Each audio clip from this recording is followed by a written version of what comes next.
This is Brett Waltemath of Star Watch Media here at Cafe Entourage in Hollywood, California for the pre-release party of the documentary Fools on the Hill.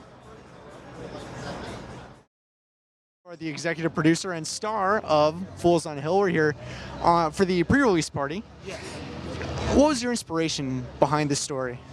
My inspiration behind doing what I'm doing is that I got sick and tired of hearing our politicians tell us one thing and do another. And I just started to distrust our politicians completely because I would hear them say one thing and do something else.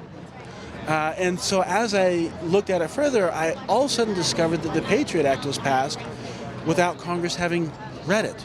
Nobody studied that bill. I mean, maybe one congressperson did, but that was it.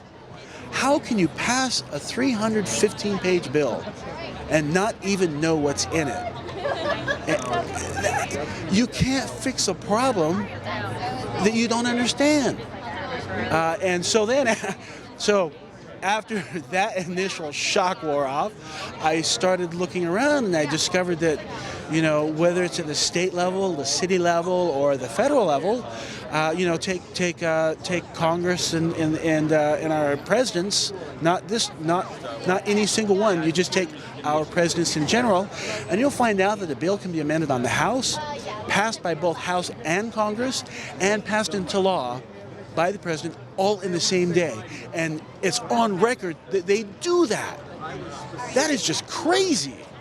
How can a bill be as good as it can possibly be when you're pulling shenanigans like that?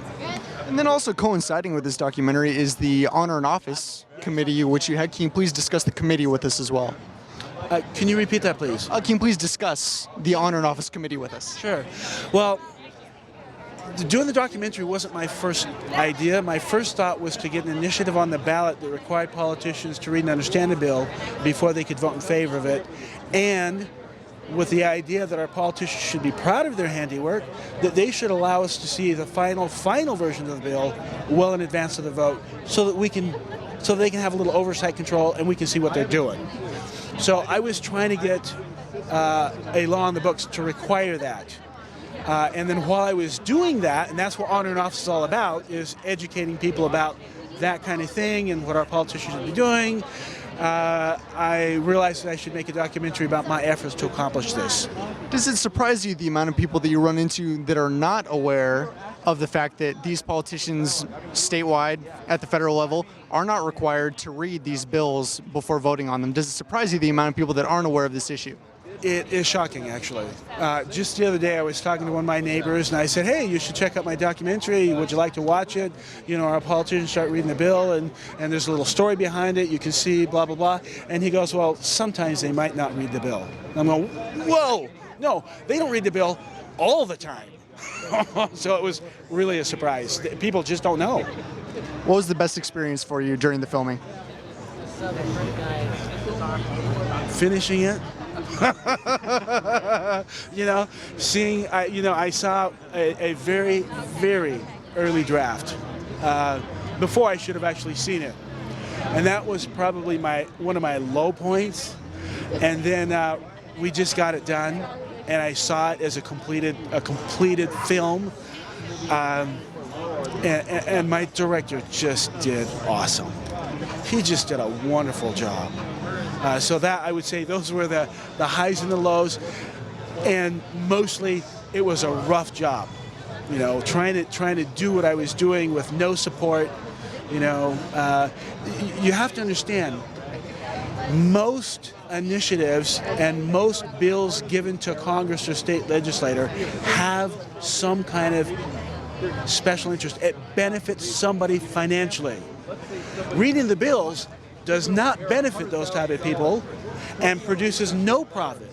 It slows them down as well at their job. Yeah. And so since it produces no profit, getting support from people is very difficult. You know, I mean, they all agree, but then it's not a passionate subject either. It's not, you know, it's not gay rights, it's not women's right to vote, it's not pro-life or what. It's none of those types of things. It's not raising taxes. It doesn't have that emotion connected to it. And so getting the support has been really, really tough. Though everybody other than the politician agrees, yeah, they should know what they're doing. And almost a little bit of a comedic aspect as well, due to the fact that this is all about producing a bill requiring politicians to do their job, essentially. Yeah, it is. And the director did a good job at putting some humor in it, because, you know, documentaries, particularly a political one, they can get a little rough to watch. And so it's an entertaining watch, nice and fast-paced. And for you, was this your first documentary that you produced? Everybody involved in this documentary, from the producers down to the writer, this is their feature debut. Now, you're no stranger to feature films. How was the transition going to documentary filmmaking? Was it more difficult for you, or was it, or was the approach very much the same as you'd approach a feature film? Well, actually, I am a stranger to filmmaking. I mean, I work in the entertainment industry, but I've never produced a film.